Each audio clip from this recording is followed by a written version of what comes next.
We weren't allowed to leave the residential schools, and from where I was, I'd go up to the second level, and I could look out the window and see my house across the road, and I wasn't allowed to step out to go over there. I went over one time, and they sent me back out of fear. My name is Debbie, and I'm a residential school survivor. When my sister came, when she first came the first year, they made an example of her because there was, her and a couple of kids had gotten into something, and they were just small little children, and we were all in a dorm, a little girls' dorm. Sister Rose came in and she said she's going to make an example out of what they had done, and that we weren't allowed to be able to do those things. So what they did was they took the three of them and they pulled their pants down and started whipping them, and I had to watch my little sister get whipped. Sorry. And I couldn't do anything to help her, and that was one of my responsibilities, because it was just her and I all the time, right?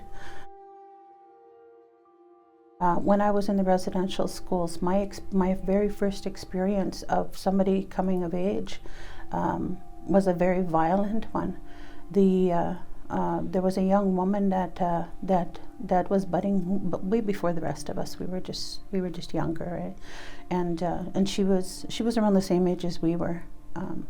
And then she was sitting on her bed, and one of the nuns came on, and I said, "Oh, what is that?" Because she had something on her nightgown, and then she started to cry, and she thought she was dying, and then the nun went in and started yelling at her, started hitting her, called her a dirty little sauvage, told the rest of us that we had to come and watch her. She dragged her out of the room by the hair. She was holding onto her sheets, and she dragged her into the shower. And then she told her to strip in the shower, and she got the rest of us to come and watch while she told her, "You're just a dirty little sauvage." And then she said some other words that were, but that for me was the most negative thing in learning the beauty of being able to bring life forth. When you're talking about that kind of abuse and that kind of trauma that's been then replayed over and over again throughout the generations, you don't just get over those things, and it takes a great deal of time to be able to do that. So I think that for sure, those stories need to be told. They need to be recognized for the effects that they have on our people.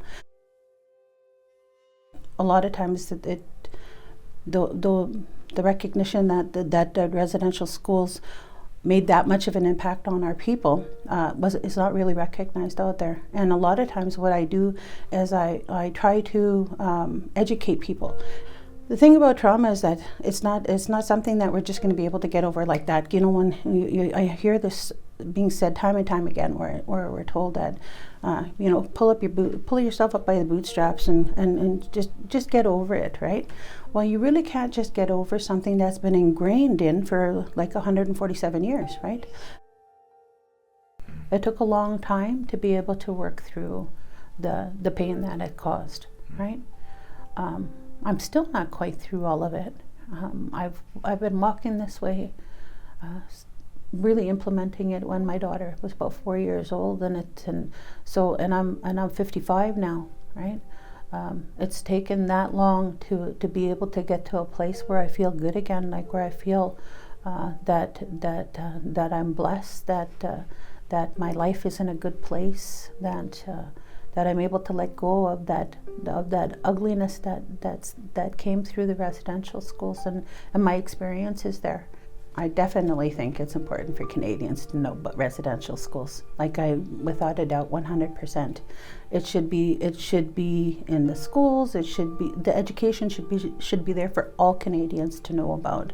When you look out in the street and you look out on some of our people and some of the issues that they have to carry, and where does that trauma come from, right? It comes from the place of being in the residential schools. It comes from that history. It comes from that pain that's been passed down through the generations.